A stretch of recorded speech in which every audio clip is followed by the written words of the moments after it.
सन 60 हिजरी एक जालिम बादशाह ने इस सदा को बुलंद किया कि कोई दीन नहीं, कोई रसूल नहीं, ना ही कोई वही आई थी। ताकत दौलत के सामने पूरी दुनिया खामोश रही, किसी ने कुछ नहीं कहा। बस एक चक्की पीसने वाली माँ और एक फटे पुराने और टूटी हुई चप्पल पहनने वाले बाप का बेटा हुसैन इब्ने अली उठा और कहा, ऐ यजीद, तू झूठा है।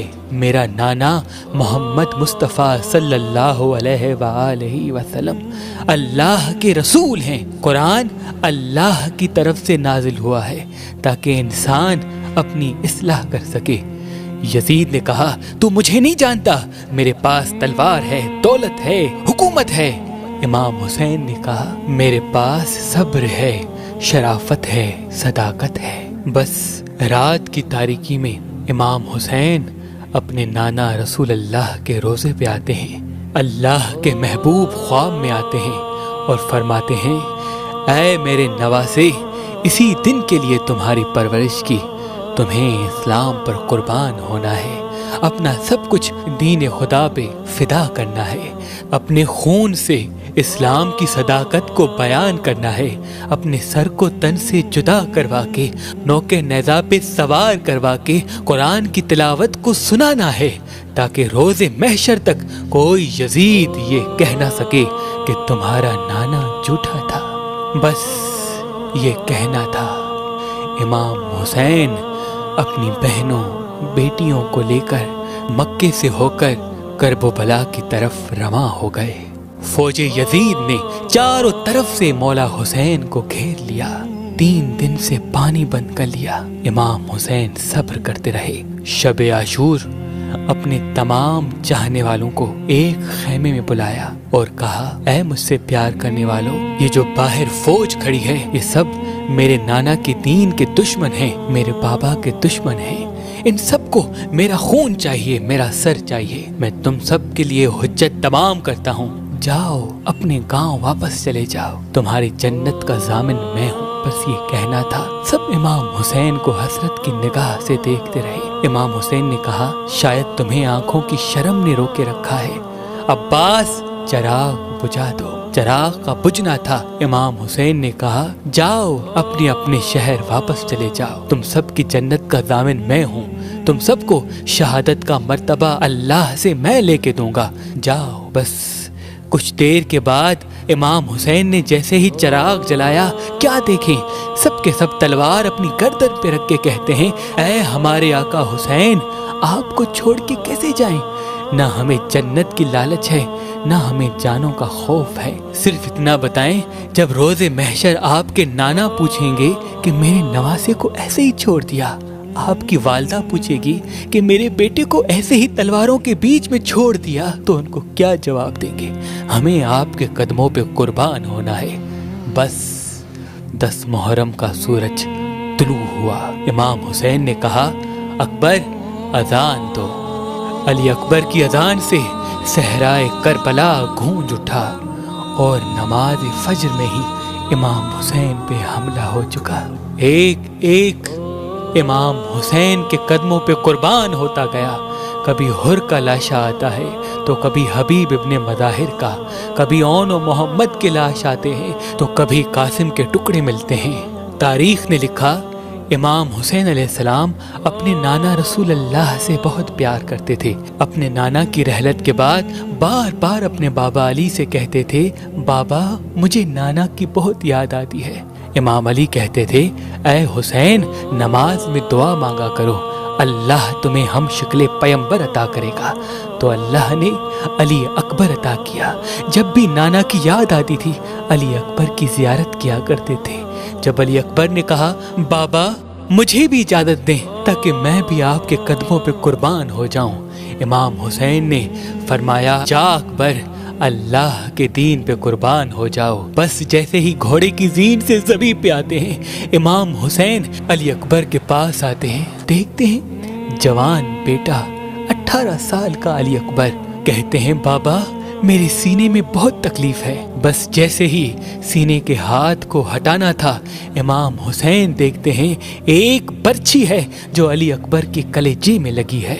बस हाथों से बर्छी को पकड़ा है और आसमान की तरफ निगाह करके कहा, ऐ दादा इब्राहिम देख ले, जब आप कुर्बानी दे रहे थे आपकी आंखें बंधी हुई थी। देखो मेरे दादा इब्राहिम, मैं किस तरह से कुर्बानी देता हूँ। बस अल्लाह अकबर कहकर जैसे ही बर्छी को निकाला, अली अकबर तड़पने लगा और बर्छी के साथ साथ अली अकबर का कलेजा इमाम हुसैन के हाथों में आ गया। बस खून अकबर को लिए कहते हैं, ए अल्लाह कबूल करना, तेरे इस्लाम के लिए मैंने अकबर भी कुर्बान कर दिया। और आके अपनी आखिरी हुज्जत तमाम करते हैं। फौज यजीद के सामने कहते हैं, हल मिन नासिर यंसुरना, है कोई इस पूरी दुनिया में मुझ गरीब हुसैन की मदद करने वाला। बस सोए हुए लोगों के सोए हुए ज़मीर खामोश रहे, लेकिन एक 6 माह का अली असगर अपने आप को अपनी माँ की गोद से गिरा के कहता है कि मुझे भी मैदान में ले चलो, मैं भी अपने आका हुसैन के कदमों पे कुर्बान हूँगा।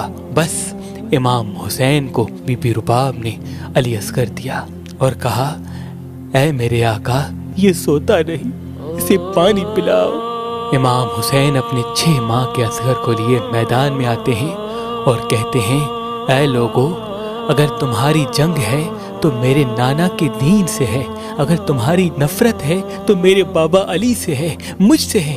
इस 6 माह के बच्चे ने क्या कसूर किया है? 3 दिन से पानी न पीने की वजह से इसकी माँ का दूध खुश्क हो गया है, बस चंद कतरे इसे पानी पिलाओ। तो किसी जालिम ने कहा, असगर अगर खुद पानी मांगेगा तो हम उसको पानी पिलाएंगे। बस जैसे ही इमाम हुसैन ने कहा, असगर पानी मांगो, ये सुनना था, उमर बिन साद ने कहा, हुरमिला जल्दी असगर का निशाना ले और जल्दी तीर से इसका काम तमाम कर, ये आले रसूल हैं, इसमें कोई शक नहीं आज असगर पानी मांग लेगा।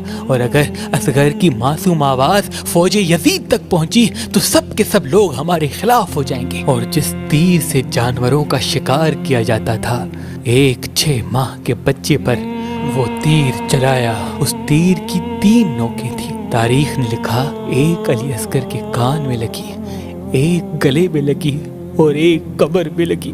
तीर इतना भारी था कि जहां जहां तीर जा रहा था, असगर भी वहां वहां जा रहे थे। तीर अली असगर को चीर के इमाम हुसैन के बाजू पे आ लगा। इमाम हुसैन ने जैसे ही अपने मासूम असगर को देखा, तारीख ने लिखा, कुछ खून निकला, कुछ माँ का दूध अली असगर के जिस्म से निकला। इमाम हुसैन ने उस खून को लेके आसमान की तरफ फेंकना चाहा, आसमान रोने लगा। जमीन की तरफ फेंकना चाहा, जमीन तड़पने लगी। वो खून असगर अपने चेहरे पे मल लिया और कहा, रोज़े महशर मैं अपने नाना को दिखाऊंगा कि नाना, आपके दीन के लिए मैंने असगर किस तरह कुर्बान किया। बस इमाम हुसैन अलैहिस्सलाम तन्हा रह गए और आके सैयदुल साजिदीन ज़ैनुल आबिदीन को वसीयत करते हैं कि ऐ सज्जाद, मेरे बाद दीन की हिफाजत करना, नमाज कज़ा नहीं करना, कदम कदम पे अपने नाना की सदाकत और रिसालत को बयान करते रहना। अपनी बहनों से, बेटियों से अलविदा कह के मैदान में आते हैं और ला इलाहा इल्लल्लाह मुहम्मदुर रसूलुल्लाह की सदा को बुलंद करते हैं। जो भी अली के शेर के सामने आता है फिर नार होता जाता है, जो भी हुसैन के सामने आता है फिर नार होता जाता है। बस सबने ये मिल के फैसला किया कि ये अब्बास का भाई है, अली का बेटा है, रसूल अल्लाह का नवासा है, इससे कोई जीत नहीं सकता। दूर चले जाओ और दूर से तीर चलाओ, पत्थर चलाओ, ताकि हुसैन घोड़े की ज़ीन से ज़मीन पे आ जाए। बस तीरों की बरसात हुई नबी के नवासे पर, ज़हरा के लाल पर। बस रसूलुल्लाह का नवासा जब घोड़े की ज़ीन से ज़मीन पे आया, न ज़ीन पे था न ज़मीन पे था, तीरों के मुसल्ले पे था। उमर बिन साद ने कहा, हुसैन का सर काटो। जो भी हुसैन का सर काटने के लिए करीब जाता है, जैसे ही देखे हुसैन की आंखों में रसूल अल्लाह का चेहरा नजर आता है, वो रोकर वापस आ जाते हैं। बस शिम्र करीब आता है और ये कहता है कि ये काम मैं ही करूँगा اور گردن پہ امام حسین کی چھری رکھتا ہے۔ جیسے ہی چھری کو چلانا شروع کرے، دیکھے امام حسین کے مبارک لب ہل رہے ہیں۔ وہ سوچتا ہے کہ شاید حسین ہمیں بد دعا دے رہے ہیں۔ قریب آ کے سننے کی کوشش کرتا ہے، کیا سنے؟ امام حسین کے مبارک لبوں سے آواز آتی ہے، اے اللہ میری قربانی قبول کرنا، اے اللہ تیرا شکر ہے کہ تو نے مجھے اس عظیم امتحان کے لیے چنا۔ اور امام حسین کے خون کے ایک ایک قطرے نے قیامت تک اس صدا کو بلند کر دیا کہ اللہ کے سوا کوئی عبادت کے قابل نہیں، اور محمد مصطفیٰ صلی اللہ علیہ وآلہ وسلم ان کے رسول ہیں۔ بعد حسین خیام جلائے گئے، امام حسین کی بہنوں کو قید کیا گیا، بازاروں میں پھرایا گیا، پتھر مارے گئے، لیکن امام حسین کا کٹا ہوا سر نوکے نیزہ پہ سوار ہو کر بھی قرآن کی تلاوت سناتا گیا اور دنیا کو بتاتا گیا کہ دین حق کیا ہے۔ سلام ہو دین بچانے والے نواسائے رسول حسین ابن علی پر، حسین ابن علی پر۔